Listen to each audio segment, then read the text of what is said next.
Boa tarde a todos, saudações tricolores. Conforme prometido ontem, eu vou começar aqui explicando o motivo que me levou a, na metade do meu mandato de conselheiro, já renunciar,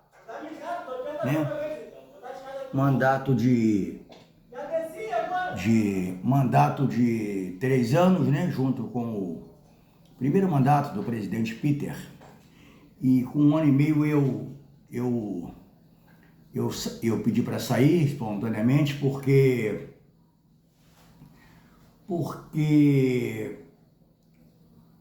quando o Peter assumiu, eu já entrei cantando pneu, em cima dele, com críticas, uma porradaria, porque ele, enfim, ele era amparado, não era amparado o termo, ele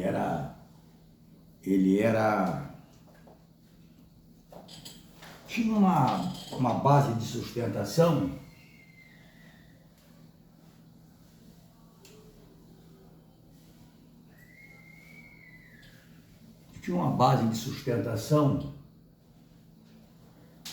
de uma corrente política que estava chegando no Fluminense nova, mas achavam que estavam fundando o Fluminense, só eles entendiam, de futebol, uma coisa de doido, com algumas exceções naturalmente, mas extremamente arrogantes, muitos deles arrogantes à beça.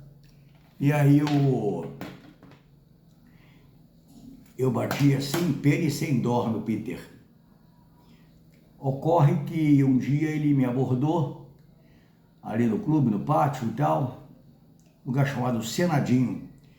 E ele falou: pô, você me dá tanta porrada, por que você não pede a cassação da benemerência? Falou lá do presidente do clube, que havia passado pelo clube, e de um diretor lá de administração, acharam de administração, outro acharam tesoureiro, eu não sei, diretor financeiro, tesoureiro, um treco desse, porque supostamente, o Fluminense havia descontado, do IR, do salário dos funcionários, ou atletas, ou ambos, IR, INSS também, não teria repassado para os órgãos competentes.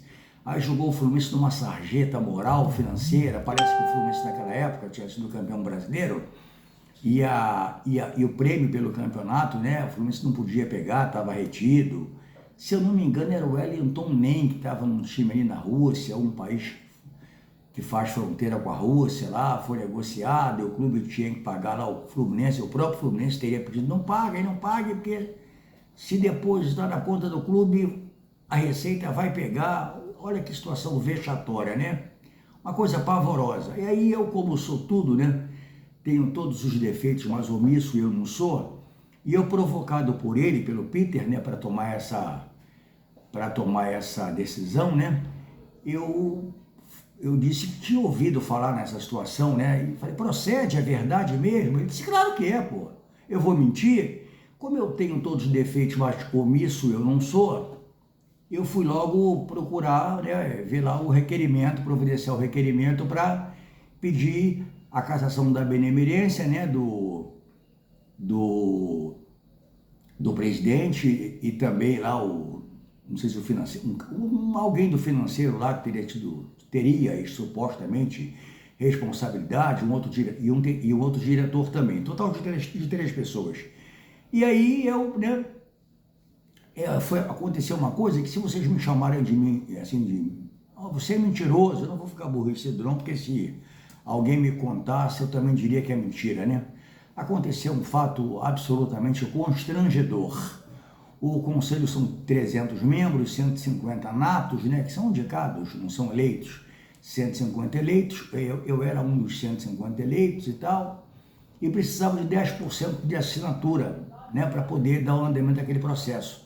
E aquilo não daria prisão em Bangu 1, Bangu 2, não daria pena de morte com um tiro na nuca, com a família tendo que pagar a cápsula ao Estado, ou uma injeção letal com a família tendo que pagar ampola ao Estado, que não ia dar em nada.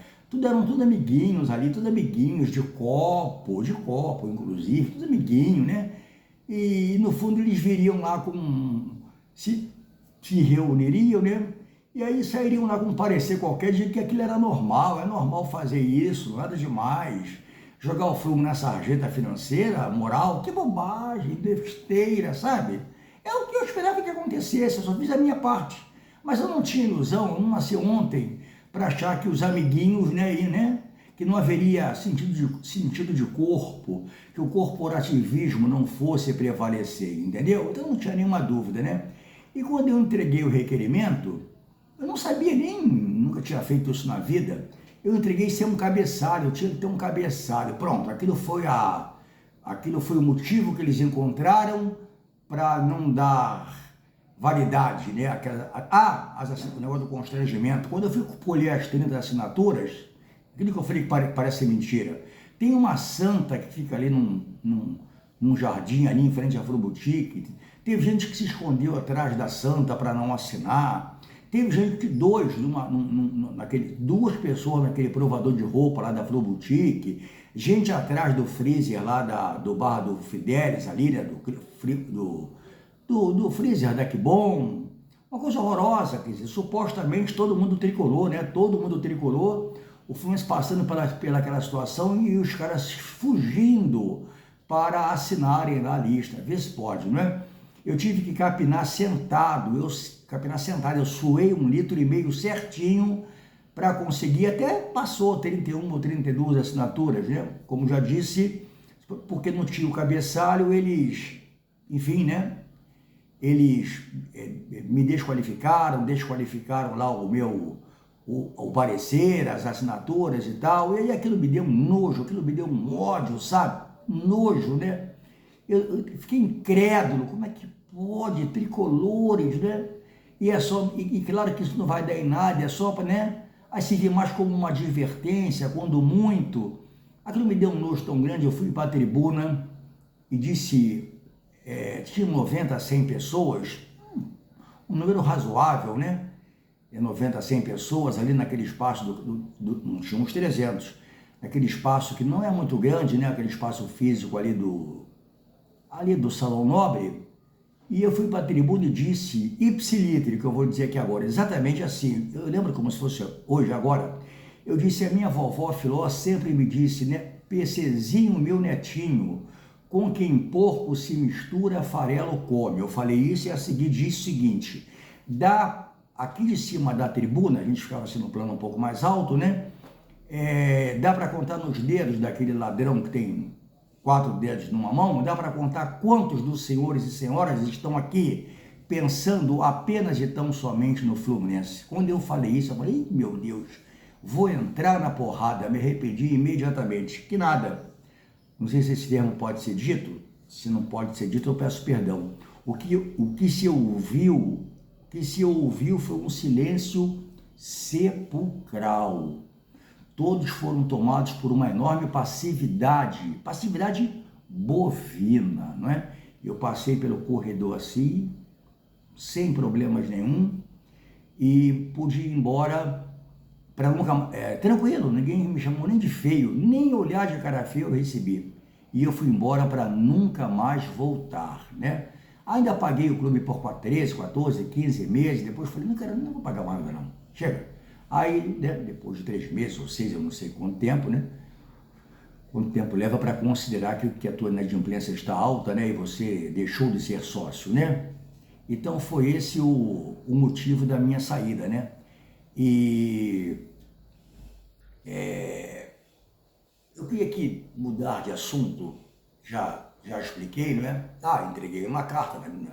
Quando eu acabo de fazer o discurso, né? Que eu falei, vou apanhar. Eu ainda fiquei uns 3 minutos fazendo uma carta muito curtinha, né? Eu, fulano de tal, né? Paulo César, né? CPF tal, sócio matrícula tal, né? Me desligo em caráter irreversível e irrevogável. Entreguei ao presidente, né? Ao ilustre presidente Braz Mazulo da época, grande tricolor. E aí o que ocorre é que esse foi o motivo que me levou, né? Eu fui muito rápido, muito assim, porque eu não quero fazer uma gravação como a de ontem, de 22 minutos, né? Eu queria que durasse 15 no máximo. E aí eu quero fazer um comentário aqui, que desde ontem eu estou aqui assistindo nas redes sociais, né? E os tricolores, 90%, não são 100%, mais ou menos 90%, segundo a minha empresa de Data PC, 90% eles abordam o Fluminense, eles torcem pelo Fluminense, eles veem o Fluminense, não com o coração, né? É com o fígado, com o fígado. Imaginem vocês que os caras têm gente que está espumando, gente que está ovulando, porque o Fluminense renovou o contrato do Samuel Xavier. Vê se pode. A seleção pentacampeã do mundo não tem lateral direito. O melhor é o Poçante Danilo, entendeu? Então ter Samuel Xavier e ter Guga é um luxo para o nível do futebol brasileiro. O nível do futebol brasileiro é muito ruim, é sofrível. O nível do futebol brasileiro é muito ruim. Vai passar outro vexame na Copa, entendeu? Pode ser que fique mais ou menos a coisa se o Neymar estiver inteiro e se estiver afim. São 20 anos sem nenhum grande jogador. Né? Temos o Neguebinha, não no Real Madrid, mas na seleção, o Vinícius Júnior é o Neguebinha. Temos esse outro Palmeiras também que foi lá para o Real Madrid, outro Neguebinha. E tem um que parece, esse eu acho que pode dar um Neymar aí, esse do Palmeiras que parece que também já está vendido, não é? Então o nível é muito ruim. Você vê que esses atletas goianienses da vida, Juventude, Cuiabá, nesse último campeonato, Criciúma, quantas vezes esses times ganharam ou empataram na casa dos grandes? Não é? Quantas vezes? Um rubro-negro ilustre, Washington Rodrigues, que eu era apaixonado, tinha uma frase maravilhosa, eu sempre uso, claro, né? Eu cito o autor, ele dizia: é uma verdade, com a evolução da preparação física, a diferença do melhor time do mundo para o pior time do mundo ficou muito pequena. E o nível do futebol brasileiro é muito ruim, é muito baixo. Então, qual é o problema? Samuel Xavier e Guga, isso é um luxo para o nível que está aí. Quais são os clubes da Série A que tem algo de muito melhor?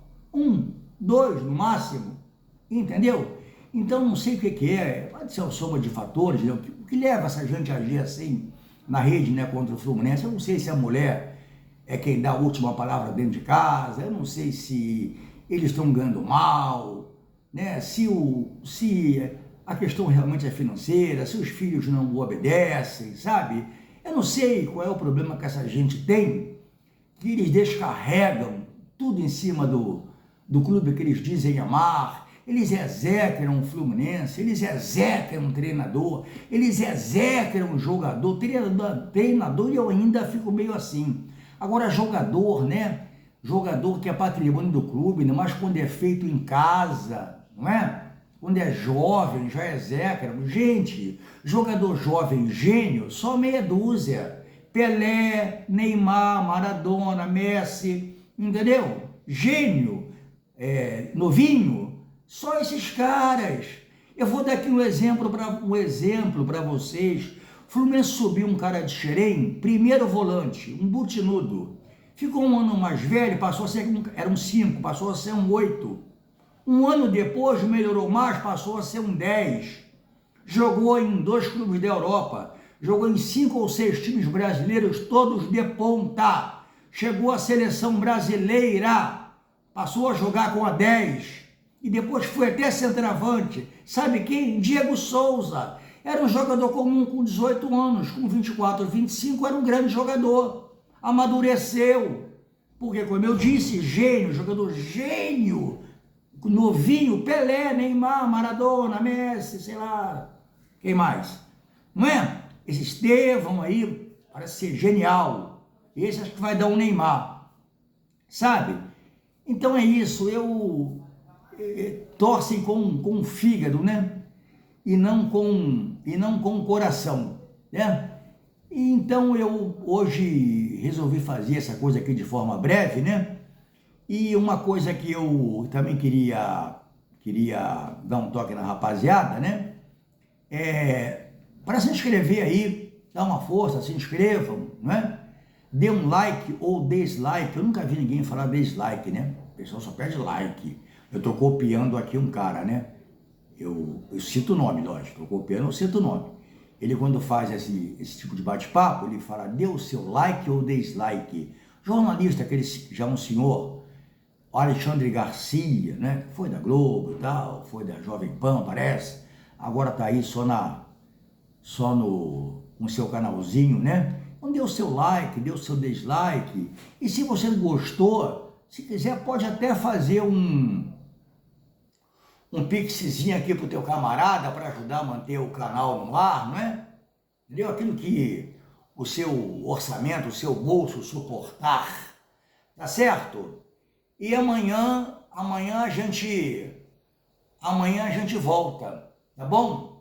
Eu acho que eu não cheguei nem aos 15, eu tô sem relógio aqui, nem sei que horas tem, quanto tempo eu levei. Mas por hoje é só, bem curtinho, tá certo? Amanhã eu prometo que estarei aqui com um cronômetro para não fazer nem 14 nem 16 minutos. Farei exatamente 15 minutos desse bate-papo aqui. Tá certo? Valeu pela atenção, saudações tricolores, fiquem todos com Deus. Grande abraço, até amanhã.